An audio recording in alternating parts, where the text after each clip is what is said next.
ምንድን ነው ሄርሚ?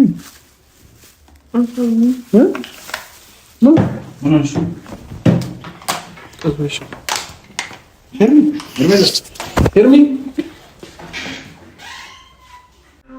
እየተማማርን ምግብን ስራ እወተትን ሸምቱ ተራ በተራ የማዋ ይሻናል ሁሉ ቤተሰብ ላይክ እና ሼር አድርጋችሁ ሰብ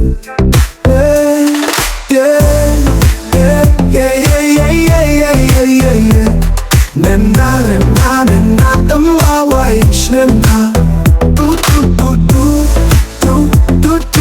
ቻናል ሁደዱ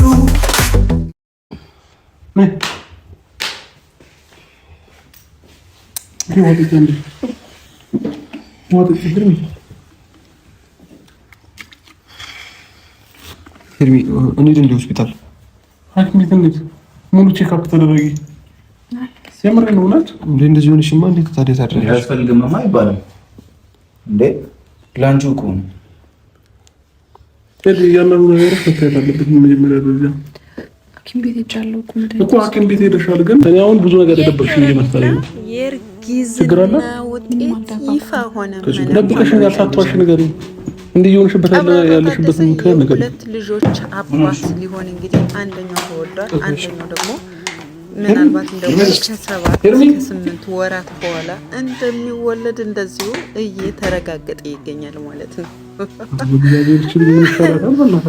ሄርሜላ እንግዲህ እንደዚህ ጎሚት ሲላት እንደዚህ ሆነሽማ እንዴት ታዲያ ታዲያ ያስፈልግምማ አይባልም። ቆያ ሳቋ ጠፍቶ ላንቺው እኮ ነው በዚህ ሁኔታ ታይታለሽ ማለት ነው። እኔ የምለው ዝም በሉ ሌሎቻችሁ ማለት ነው። ማለት የለም ታውቀዋለህ ከጎኔ ሌላ ሰው ጭንቄን የሚያውቅልኝ ሀሳብ የማውሰው ርቀህ አይመለሁ ሳይህ ማረካ እንዲህ ነው የኔ ልብ አምኖ ከተመካ እንድትመለሽ እንግዲህ እግዚአብሔር ይርዳሽ። ፍቅር ከባድ ነው እንግዲህ የአብርሽ ፍቅር ማለት ነው። የአብርሽ ፍቅር ሄርሞን ጠብ አድርጓታል ወይ ደግሞ የአብርሽ ፉንቃ ገብቶላታል ማለት ነው። ሄርሜላ እንደምታዩት የምታደርጋቸው ከሁኔታዎቿ ከምታደርጋቸው ነገሮች እያንዳንዳቸው የሆነ ከሱ ጋር ከመጀመሪያውም በበለጠ በቃ ከኔ ጋር ትሆናለህ ወይ በቃ አይደለም እዛ ጋር ሩታና አብርሽ መሀል ሌላ ችግር እንዳይመጣም እየፈራች ትገኛለች። እንደገናም ደግሞ እሱንም ትፈልገዋለች። በቃ ሄርሜላ ግልጽና ግልጽ የሆነ ነገር የግዴታ በአንደበቷ መናገር አይጠበቅም። እንግዲህ እያንዳንዱ ነገር እያሳየች ነው። ስለዚህ ካሳየች ደግሞ መረዳት ነው ያለባችሁ ማለት ነው። በቃ መረዳት ነው ያለባችሁ። ምን ትለምልላችሁ ማለት ነው። ስትረስ መሰለኝ እያዞረኝ ነበር። ንገሬን ግልጽ አድርጊልን ሄደች በቃ አለ አንድ ሴት ነፍሰ ጡር ስትሆን እንደዚህ ያስመልሳታል። እንደዚህ አሁን የሆነች ሄርሜላ እንደሆነች እንዳለችው ያደርጋታል። በቃ ይሄ ነው ጽንስ ሲጸነስ አንድ ሴት ስትጸንስ የሚሰማትን ስሜት የሚያደርጋትን ነገር ያሳየቻለች ሐኪም ቤት እስከመሄድ ድረስ ምንድን ነው ሐኪም ቤት እስከመሄድ ድረስ ደግሞ አትሽሸኝ አትራቀኝ አንተ አብረኸኝ ሁን እኮ ነገሮች ግራ እያጋቡን ነው አሁን ማለት ነው። እና የተወሰነ በቃ ይሻላል። እኔ አሁን ላይ ግራ እየገባኝ ነው። በእኛ ምክንያት ከኛ ተደራቅሽ ብቻ ነው ወይንስ ሌላ ማናውቀው ነገር አለ? ወይኔ በላቸው ነጭ ነጫን እየተናገረች ስለዚህ ምን ፍጣሪ ነው የምትሏት? በምን አይነት አማርኛ ትነገራለች? ፍቅርቱን ነገር ሄርሜ አንደኛ እኛንም እያስጨነቅሽ ነው። ሲቀጥል ደግሞ ምግብ እየበላሽ አይደለም ተባለ። ምግብም አበይ ምግብ ስለማትበይ ነው በዚህ ልክ እንደዚህ ሆንሽው። ምግብ ብትበይ ኖሮ ምንም አትሆኝም ነበር። ገባሽ? ምግብ ስለሆነ ማስበይ ነገር ይናገራል። በቃ ከዚህ በላይ ምን አማርኛ ምኑን ያልፈቀደልሽ እንዴ? ጉድፈላ እንጂ በቃ መብላት ፍላጎት ሰላም ለእናንተ ይሁን። ውድ ነው የተከበራችሁ ቻናሌ ቤተሰቦች አድማጭ ተመልካቾች ማን ነግሯችሁ ነው? በቃ ተጨነቁ። ደህና ነኝ። እንዴት ናችሁ? ሰላም ማን ነግሮ ምናምን አይደለም። ራስሽን ለምሮ ማጠብቂው እንዴ በዚህ ልክ እስክትሆኝ ድረስ እንትን ማለት አለብሽ እንዴ? እኛም ስለምሮ የምታስጨንቂን ቆይ በሆነ ባልሆነ ሄረሚላ እንግዲህ አሁን ተሰጥሽን መድኃኒት ስትወስጂ ደህና ተመለሽ ውስጥ ነው ተወጣ ያለችው ማለት ነው። በቃ ራሷን እንግዲህ ሰው ማስቡ እኮ ያለው ግን ደግሞ ቢያንስ ራስሽን ትሪት እያደረግሽ አይደለም። በስነ ምግብ እየበላሽ አይደለም አይደለ? ያየች ያለችው እንዴ ለኛ እንኳን አታገኝም እንዴ? በዚህ ነገር ተጠያቂው አብርሽ ነህ። ምክንያቱም ሄረሚላ በምታደርጋቸው አክቶች አንተ ጋር መጀመሪያው መጣ በምታደርጋቸው አብሮሽ ሐኪም ቤት ሄደ ሰው ነው የነገረን ትችል ነበር። እሷ ወደዚህ ውስጥ ሳትገባ እሷን ማስቆም ትችል ነበር። ነገር ግን እነሱ እኮ ተደራርበው እኮ ነው በጣም ከባድ የሆነ በሽታ ውስጥ የሚከቱት ታውቂያለሽ አይደል?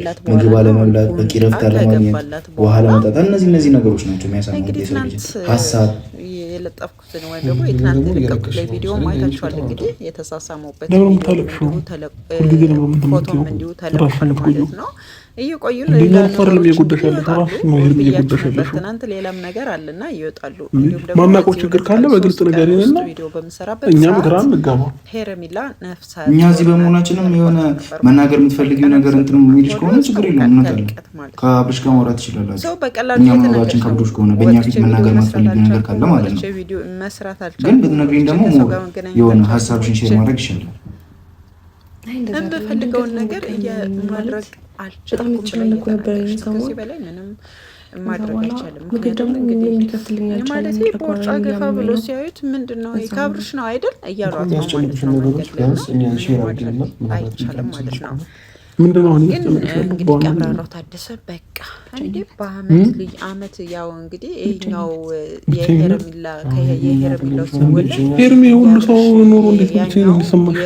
አወራን አይደል ያው ሁሉ ነገር ተቀደም ማለት ነው። በአመት ልዩነት የሁለት ልጆች አባት አሁን እናንተ መጣችሁ ስለመጣችሁ እንደዚህ ነው ማለት ነው። እንደዚህ ነው። ኧረ እርቡ ተራቡ እንዴ በቃ እኛ ምንም ከቀን ወደ ቀን እየተጎዳሽ ነው ያለሽው።